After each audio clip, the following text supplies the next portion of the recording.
اعوذ باللہ من الشیطان الرجیم، بسم اللہ الرحمن الرحیم۔ حکیم میاں حسن آپ کی خدمت میں حاضر ہے۔ ہم تقریباً 4-5 دن ہو گئے ہیں مدینہ منورہ آئے ہیں، اور مزید 3-4 دن تک یہاں پہ اسٹے کریں گے۔ تو میں نے آج جمعہ پڑھا، عصر کی نماز پڑھی، تو ابھی میں آیا ہوں۔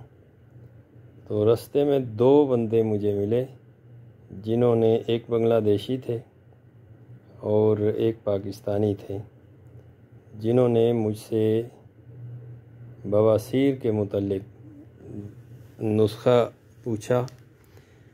میں نے انہیں بتایا کہ اگر آپ بنا سکیں تو انشاءاللہ ہر قسم کی بواسیر، چاہے وہ خونی ہو یا بادی ہو، تو اس پہ بڑا بہترین کام کرے گا اور مستقل طور پہ ٹھیک کرے گا۔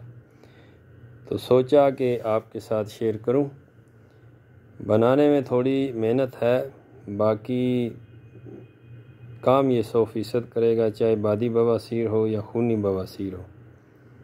آپ نے زیری لینی ہے،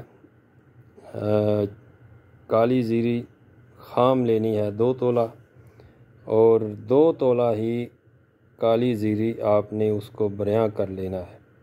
2 تولہ خام لینی ہے اور 2 تولہ کالی زیری آپ نے بریاں کی ہوئی لینی ہے۔ گندک آملہ سار 4 تولہ لینی ہے، اور گیرو آپ نے 4 تولہ لینا ہے۔ یہ اس کے 3 قسم کے اجزاء ہیں۔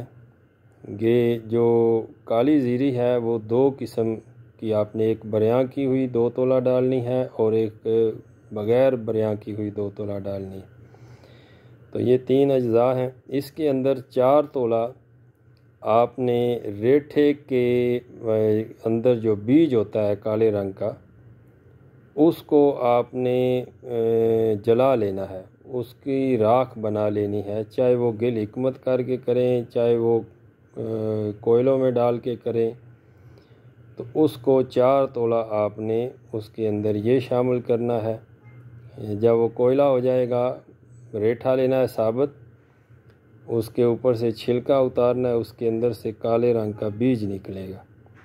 اس بیج کو آپ نے جلا لینا ہے، اور جلائے ہوئے بیج کا آپ نے 4 تولہ وزن لینا ہے، اور اس کے اندر آپ نے سبز الائچی کے بیج آپ نے 2 تولہ ڈالنے۔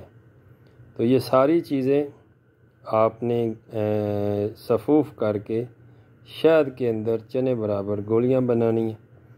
1 گولی صبح دوپہر شام دینی ہے، کھانا کھانے کے بعد پانی کے ساتھ، اور یہ 21 دن کا کورس ہے۔ انشاءاللہ جس بھی قسم کی بواسیر ہوگی، چاہے وہ خونی ہوگی بادی ہوگی، انشاءاللہ وہ فضل تعالیٰ اس سے ٹھیک ہو جائے گی۔ بہت شکریہ، آپ نے دعاؤں میں یاد رکھا۔ میں نے بھی سب لوگوں کے لیے جو میرے سننے والے ہیں، دیکھنے والے ہیں، حرم شریف میں بھی، خانہ کعبہ میں بھی دعا کی، اور ادھر مسجد نبوی میں بھی خصوصی طور پر اپنے سامعین کے لیے دعا کی۔ اللہ رب العزت ہر ایک کے گناہوں کو معاف فرمائے، اللہ تعالیٰ راہ ہدایت عطا فرمائے۔ بہت شکریہ آپ کا، فی امان اللہ۔